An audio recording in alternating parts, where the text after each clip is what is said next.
Hey everyone, welcome or welcome back. My name is Justin, and this is Dad Discovers, where I'm learning about the world through YouTube.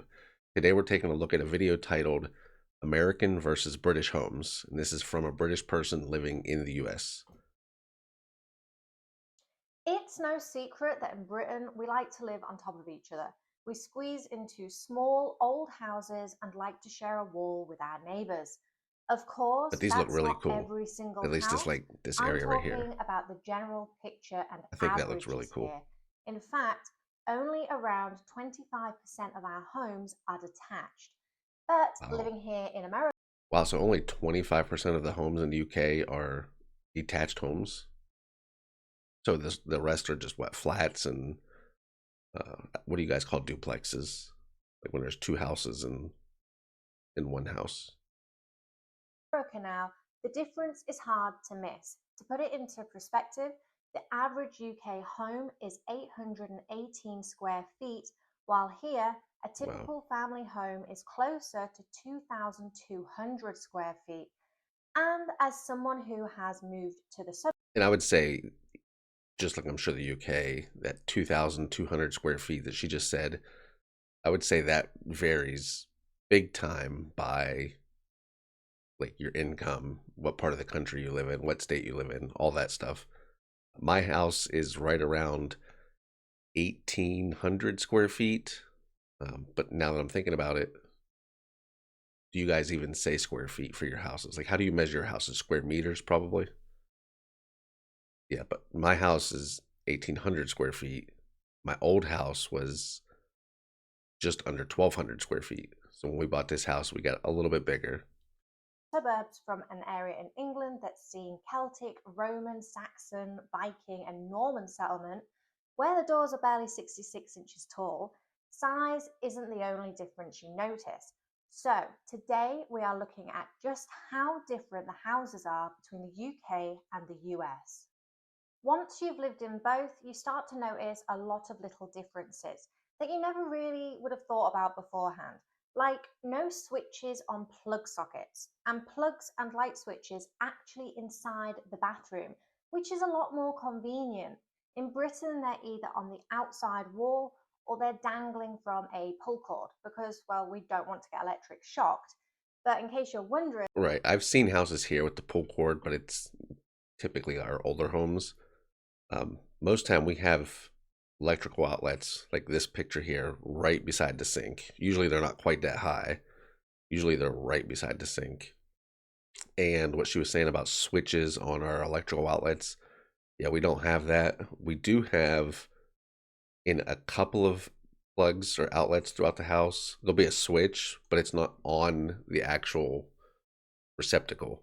Usually it's like right by the light switch as you come in the room, and you can turn on or off a plug for that with that switch. the reason it's different is because the UK has a higher voltage of electricity Right. and You guys high explain that. safety risks.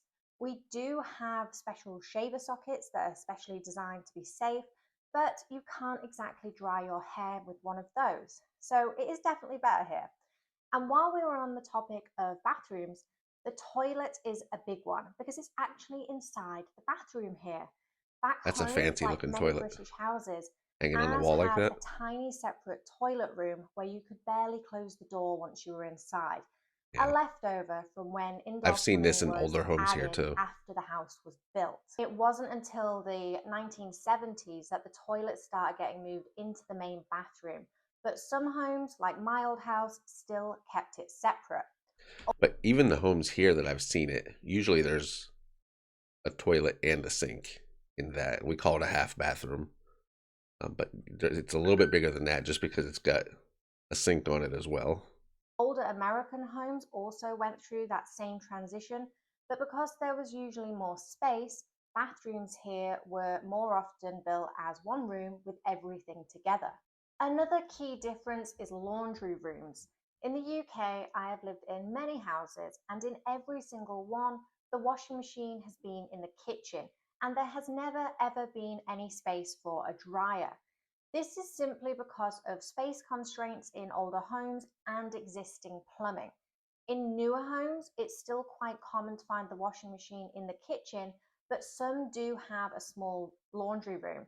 But it still isn't that common, especially when you compare it to the US. And this takes us Right. neatly I back. think I've said before in another video, most homes here have a separate laundry room. The house I live in now does not. It's in our half bathroom. Our half bathroom's actually very large, but it's got the toilet, the sink, and then there's like some folding doors that has the washing machine and a dryer behind it.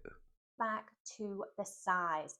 The typical American home is huge compared to Britain's, and to understand why, we need to look at how they're built. Because the reason for this isn't simply just because America is a bigger country. So, of course, as always, it starts with history. Before the Great Fire of London in Wow. 1666, most homes in Britain were timber framed, just like many American houses today. But when the fire tore through London, new building regulations forced a shift away from wood and toward brick and stone, materials that were far more fire resistant and longer lasting. Over time, Yeah, that the home I live in now is brick, but every other place I've ever lived has been wood. became the standard across the country. Timber also wasn't ideal for Britain's damp, humid climate. It rots, warps, and grows mold Right. unless constantly maintained, something people centuries ago didn't have the means to manage. On top of that, much of Britain's woodland had already been cleared for shipbuilding, heating, and farming, which made timber expensive and scarce. Brick, on the other hand, was cheap, easy to get, and kept homes warmer during long, cold winters. America, on the other hand, had the exact opposite situation. Early settlers found endless forests and a huge supply of cheap timber. Wood was fast, affordable, and easy to build with, and it still is. Most modern American homes are timber framed because it's cost effective, quick to construct. The thing now though is homes here, they build them very fast and very cheap. Like this stage that you're seeing here on the screen where it's like the skeleton of it. In my neighborhood, they just built it's like 14 or 15 houses at the end of my road. And they had from just the foundation to where it looked like this in a matter of a day and a half. So they build them very fast, which leads to problems. And easy to transport. So instead of moving away from wood like Britain did, they built their housing system around it and adapted to make it work. Even in parts of the US that are wetter and colder than the UK, timber still works because building methods evolved to make it more durable and weather resistant. Of course, timber does have its downsides. It's more vulnerable to fire and moisture than brick or Termites. stone, but it's pressure treated to resist rot, and fire retardant treatments are common for structural framing. Combined with modern weatherproofing and regular upkeep, timber houses can last for decades. In hurricane prone areas like Florida and along the Gulf Coast, homes are often But I mean, a house shouldn't last for just decades. It should last for centuries, especially when you're spending 3 or 4 or 500 thousand dollars on a house. It should last you more than a couple decades. built with concrete block or reinforced masonry for extra protection. But overall, timber remains the dominant building material, and that is the standard for across most of the country. And because it's quicker and cheaper to build with, it helped shape the way a lot of American neighborhoods developed, with larger plots, more detached homes, and a lot more space. And that space doesn't just show outside, it changes the way the inside of the home feels as well. In the US, you typically get far more space for your money with features like basements, attics, and open plan layouts. And all of this together makes the home feel bigger and brighter. Older British homes were designed to hold in heat, not to create wide flowing spaces, which is Right. why That they makes often sense. have fewer windows and more divided rooms. Even our newer homes in the UK are typically smaller than your average suburban house.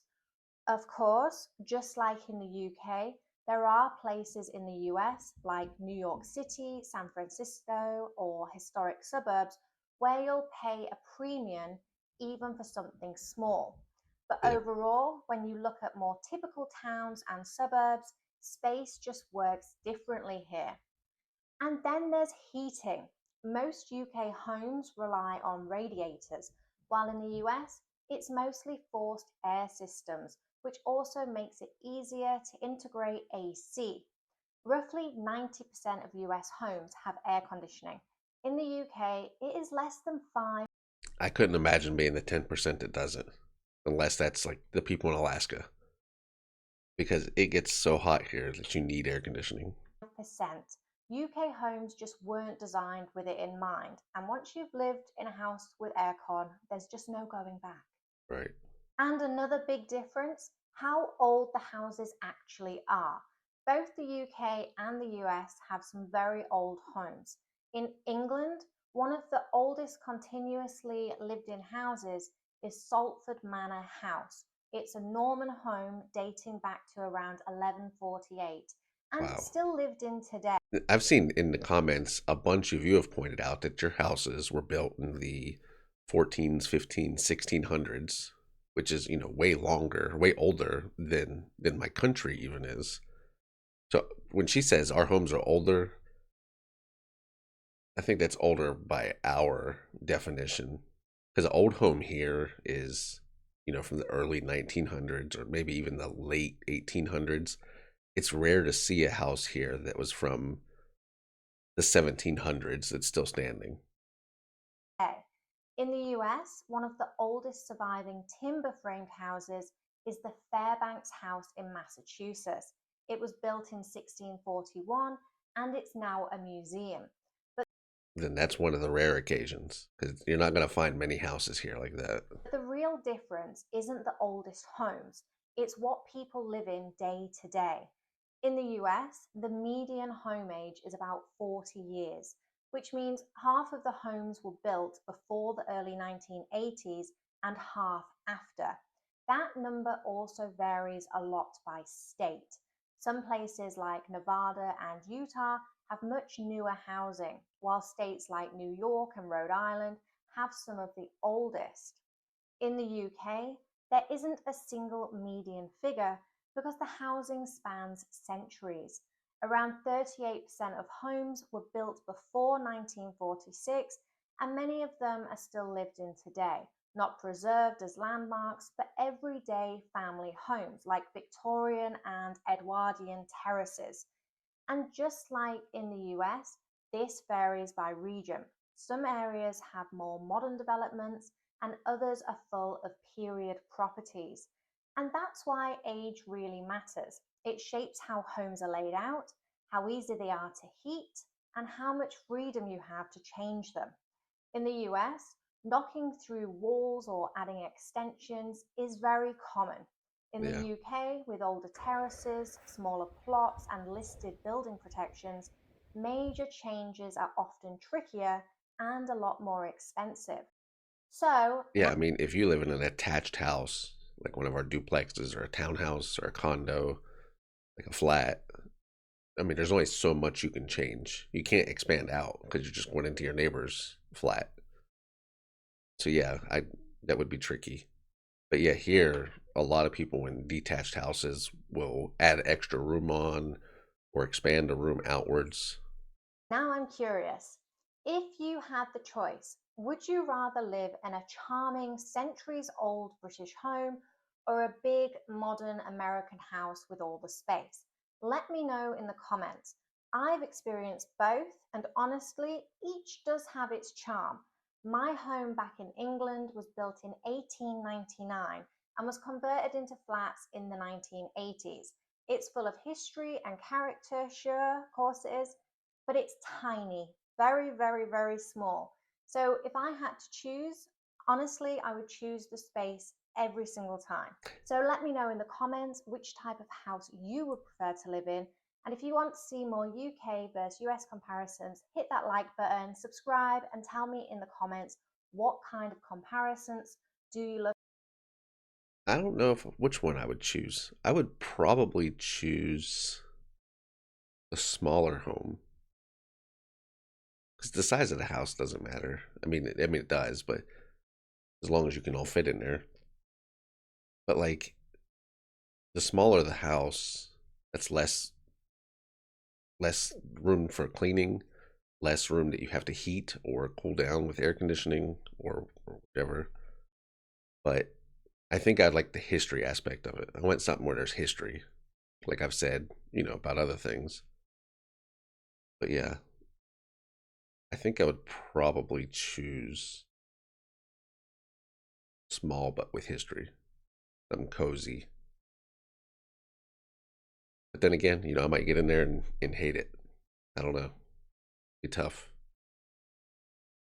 But yeah, thank you for checking this out with me, and I hope to see you in the next one.